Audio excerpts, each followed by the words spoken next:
Okay, clear prop. Clear.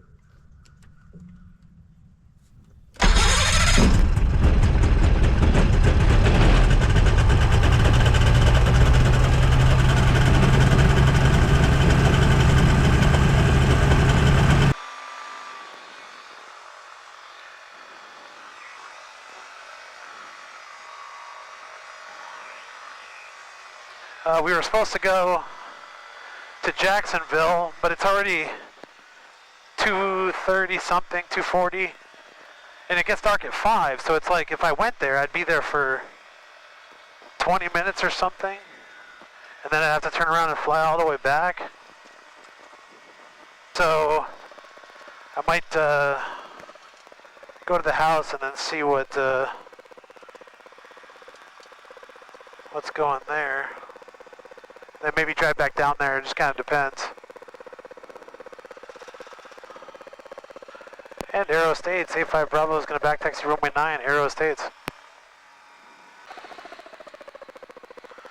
I get a little bit warmer before we take off. Hopefully we're not in anybody's way. And Aero Estates, Yellow Experiment A5 Bravo is departing runway 9. It'll be a left turn out to the north, Aero Estates. Okay, here we go.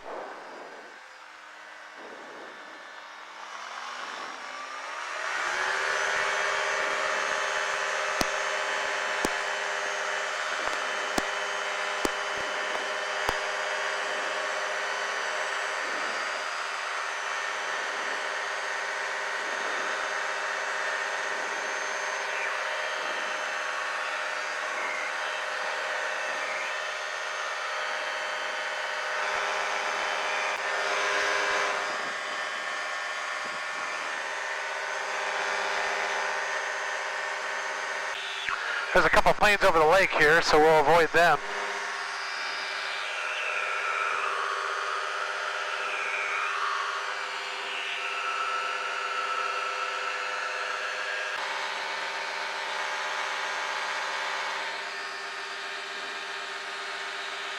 Looks like there's a couple people over there doing maneuvers, so we'll just kind of steer clear of the lake. I think the schools, you know, well, I know, they get over the lake and then they just kind of do their own thing, so we'll actually just go this way for a little bit. Get away from the lake. There's more fields over here anyways. Pull this power back.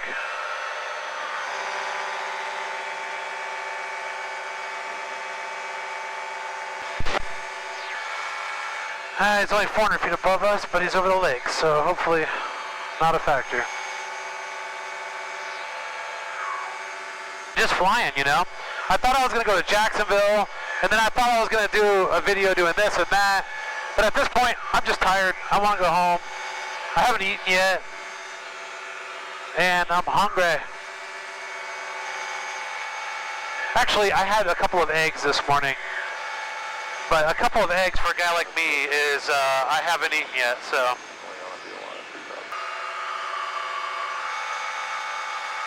There's like a fog or a layer. It looks like it's right at 2,500, 3,000. And I'm sure it would be more comfortable to be up that direction, but I just don't want to spend all that time climbing. Trying to see what kind of speed we can get here. Right now we're pretty much matching ground speed for airspeed, so I guess that's better than having a 5 or 10 knot headwind like I did on the way there, but I was really hoping, banking on a tailwind, you know. Alright guys, I know this video is different because we're starting it while we're in the middle of a flight, but today what we're going to do, I just left Aero Estates, and I've got a 30-minute flight home, and when we get home, we're just going to discuss landings because recently, you know, people reach out to me a lot. I know I say that a lot on the channel, but it's kind of true. People will see posts and then kind of be curious as to how you're doing something. And this is really a scary thing to say. Sorry, let me see. Let me change the radio to an even worse channel probably, or frequency. So anyways, not to float my own boat, but I get asked a lot, like, how do you land so well? And number one, well, not number one, there's multiple factors I think that take place here. The number one thing, and I'm not an instructor, sorry, the radio keeps going off. I'm not an instructor, but I will tell you as somebody who flies this airplane, this Challenger, it's not that difficult. And now, man, they are just going at the radios today. The first thing, gosh, let me go to fingers, hold on. I'm sure there'll be people on there too though. So, with the landing, the first thing I do, and I'm telling you what I do, not what you should do for the record. What I do is, I'm not looking at anything too close. I'm kind of looking down the runway. And you have to fight that urge to pull back on the stick until you get into ground effect. Once you get down, when you're pushing the stick forward and you get close to the ground, the airplane actually starts to lift up. So if you pull back on the stick, all you're doing is climbing now. And then you have to do what? You have to add power. And then when you add power, then you're floating down the runway. And then you're like, well, pull the power back. And then what do? You pull the stick back. It's a pusher. It's a pusher engine. So when you pull the power back, the nose comes up automatically. It wants to do that anyways. I know there's some controversy with that, but it doesn't take a rocket scientist. Watch this. Whoa, look at that. A stall, okay? Not really, we didn't stall. When you pull back on the power and a pusher, for the immediate reaction is the nose comes up. So, yeah, we're almost at 3,000 feet. Let's get down. So, when you're getting close to the runway, you gotta fight that urge. You gotta fight that urge to pull back. Because the plane, once it gets into ground effect, is going to kind of come up a little bit. And when it does, then, start pulling, as it's coming down, I'm pulling back, and then I start working left, right, just depending on what my body's feeling in the seat, And I want my mains, I actually kind of land more like a tail dragger. So I actually land with my tail. My tail strikes basically every time not fully strikes, but there's a wheel back there. But my tail will hit the ground pretty much on every landing I do.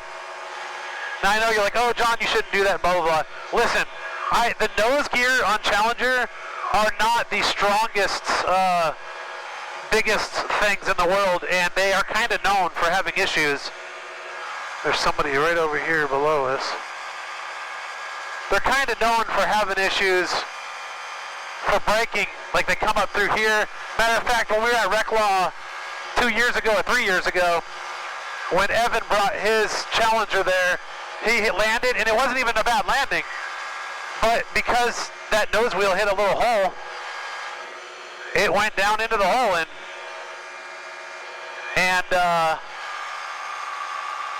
it broke off, dude. So he was taxiing. He had to taxi the plane with the dang thing pushed through all the way up to his legs. So I personally go out of my way to land soft like that, so that I'm not putting stress on the nose gear. The mains can handle it. Now the mains, they're not going to handle you slamming the ground, but that's why you baby into the landing. Just baby it a little bit. Just a little tappy, just a little tap, tap, tappy. And so when we get to Vakamu, I'm going to land, and I'm going to talk you through my landing there. And then I did have one person say that I only posted my good landings. So on a nicer day when it's a little warmer, my hands aren't completely numb, I am going to come out to the airport, and I am just going to do nonstop touch and goes. No edits, no nothing. And that way you can see, I'll do, 5, 10, whatever you guys want. Put it down in the comments. I will come out and I will do as many landings as you want. And you're not going to see me slam the ground. You're not going to see me bouncing. We can actually, and we'll even go over to an airport that has a runway that's paved, so I can show you. This guy's still behind us there. Hopefully he doesn't do a big right-hand turn. Anyways, I can show you that the landings are not difficult and they can be consistent. even in a crosswind, I'm going to consistently land, you know. Obviously in a crosswind, you know, you're going to have to make your crosswind crosswind corrections, you know, putting the stick kind of more towards the wind and feeling it out, you know. In our airplanes, it makes such sudden movements that you literally have to make instant movements. Man, what are these people doing over here? There's like people below me, people above me.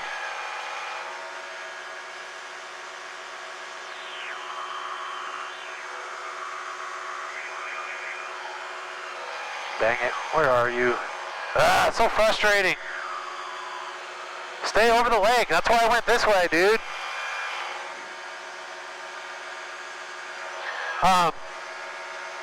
But anyways, it's not difficult. It's easy to do. And the keys to success are looking down the runway. Don't look right here. You're not going to look right at the ground because then you're going to get spatially disoriented and you're going to slam the ground. Don't worry about the ground as much, you know. And you want to, number one, okay, let's actually do something before that. If you haven't taken your plane out and done stalls, then you're not ready to land. And I say that because when you do stalls in the Challenger, well, any plane, it's a lot like landing. And so you're gonna, when you're landing is just, so you're stalling into the land, you know. And that's what I do. I get the nose up and I just stall. I just let the airplane stop flying right above the runway. It honestly is really simple, guys. I will say, obviously, I kind of have an advantage because in those critical years where I was learning to fly things, I was flying in sketchy things with like Quicksilver and stuff like that. And my dad was very, very pushed things like safety and emergencies all the time, a lot. So I got used to the stick and the, you know, what the airplane's going to do in a flare. And realistically, I mean, you fly these planes to the ground. So we've managed to get all the way up to 3,000. I don't know how. I trimmed down. I'm pushing down, but we'll get back down over. The wind, I seem to have it. We're going 74. So we're actually doing pretty good. But it is so cold. My hands are so numb. I feel bad that I didn't fly down to help Ray, but someone's on fingers. There's a little runway right there if we need it. That's that private airport. So yeah, the landing, guys, nothing to be scared of. If you're new to these planes and you have it, and your biggest fear of leaving the ground is that you have to get back on the ground, it's nothing to worry about. Just watch people's videos, and especially, like, you know, obviously in my videos, you get a pretty close up of what I'm doing. You can see my hands working. And actually, what I'll probably do is aim this camera directly down and hope that it doesn't turn off. I have no idea if that can see the stick or not, so I'll have to see later on. Here, let me do this. Yeah, I think it does. So this way you can see the stick and what I'm doing when I'm doing it, you know? Let's get down to 2,500. In the last video, I was talking about how when I was younger, I slammed my dad's Quicksilver into the ground. And the reason that happened was simply because I was flying other airplanes at the time, like a 172, where when you get down, you're pulling back and you're really trying to flare into the landing. And so when I got into Quicksilver, my dad says, let's go out to these fields, you know. We're there in Kingman, Arizona, and we're landing in this field, first landing, you know, first one. And I know my dad, and I know he could have easily have grabbed it and pulled us out of it, but I think I was kind of cocky, and my dad's kind of like that. He's going to let me pay for it if I'm cocky. And, you know, we weren't going to, like, kill ourselves or nothing. And, yeah, we hit the ground pretty hard. And he let it happen, and he pretty much, I could tell, he was like, hey, you think you're the best out there, huh? Well, guess what? You just destroyed my airplane, you know? So, props to him. Love you, Dad, if you're watching this. But, yeah, so the moral of the story is, just don't be scared. scared of it. Get down close to the ground and realize that this thing isn't going to float forever. It wants to make contact with the ground. So just get her down. And don't pull back on the stick until you need to, you know. Now I say that, and watch, I'm going to end up pulling way back on the stick and blah, blah, blah. We'll see.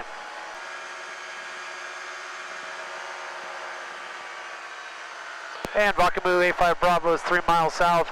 I'll be entering the left downwind for 36 Vakamu. All right, guys. I left this in here on purpose because I wanted to use it as a lesson learned. Hopefully somebody can hear this and maybe they'll think about it while they're flying. I'm not perfect. I don't portray to be perfect. I make mistakes. You just heard me tell the story about how I messed up my dad's Quicksilver, slammed it in the ground, and this was years ago. I've been very humble in my mistakes on my channel because I think they're important because we do make them. But when I left the airport, I did a look at the weather and it was favoring slightly, a crosswind favoring runway 36. As I got closer and I looked at my iPad and did some research and looked at things, I realized that it was actually going to be runway 18. But because my brain was set on runway 36, I continue to use runway 36 in my verbiage, even though I'm actually landing on runway 18. So I'm leaving it in there because I'm not worried about what people think. And the bottom line is we make mistakes. And this one's not going to happen for me again because I don't think I've ever really done this before. But the moral of the story is I'm actually landing on runway 18. Luckily, there's not a lot of traffic at my airport. I've actually never been in the pattern with anybody at this airport. If there was somebody there, I think I would have noticed it, but there's no excuse. It was a mistake. So I'm leaving it in here so that you guys can see that not every decision is perfect. So, all right, here we go. Feel free to roast me in the comments. That's traffic, Cherokee 7706, November, 5 miles to the north, inbound for 18. I want to get a little closer to the runway so I can see the wind socks. I mean, I know I have a tailwind now, so I'm assuming it's going to be that way down here too. We'll see. Sometimes the surface winds can be different than the winds aloft, so you just got to be careful, you know.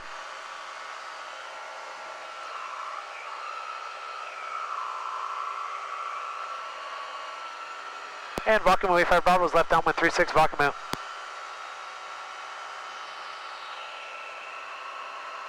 Yeah, I'm getting pushed. Let me see. The other thing too is you can just kind of judge it yourself. I'm getting pushed this way, so we'll have a left to right headwind. All right. And now that I've verified that by looking at the windsock, I'm going to come wider so I don't dive onto the airport. I'm trying to make this one look a little more professional for y'all, so I don't get judged. But for the record, normally I would just go straight at it and probably dive into it, but that's okay. We want to, we want to show the right way, not show the wrong way. And then since I'm trying to be a little more formal, I'll go all the way to probably past the electric lines. Normally I cut it in by now, but we're safety John today. Safety John, fuel pump's on. Gonna power back a little bit. And I don't land at the beginning part of the runway usually, so. And Vakamu 85 Bravo's left base, 36 Vakamu. This is still an aggressive landing, aggressive pattern compared to what you should be doing probably. But, when you do it, just go wider, okay? Just go out further that way and out further that way until you're comfortable with your plane. And Vakamu 85 Bravo's final, 36 Vakamu.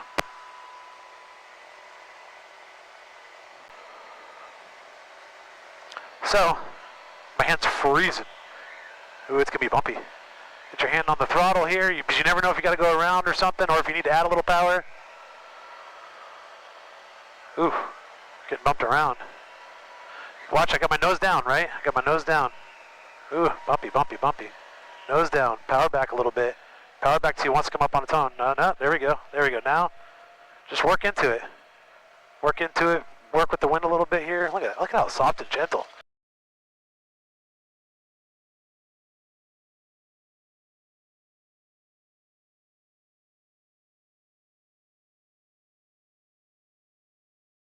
So anyways, if you have any questions about that, put them down in the comments. If you haven't yet, please like and share. I'm sorry this is a short video.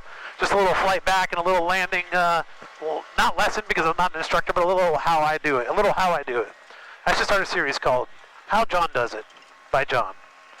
Not an instructor yet. Looks like something's going on here. Oh yeah, if you haven't yet, like, share, subscribe. Tell your friends, tell your mom, tell your neighbors.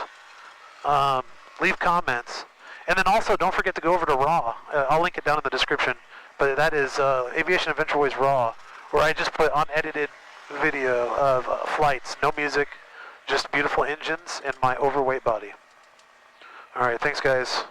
Appreciate your support.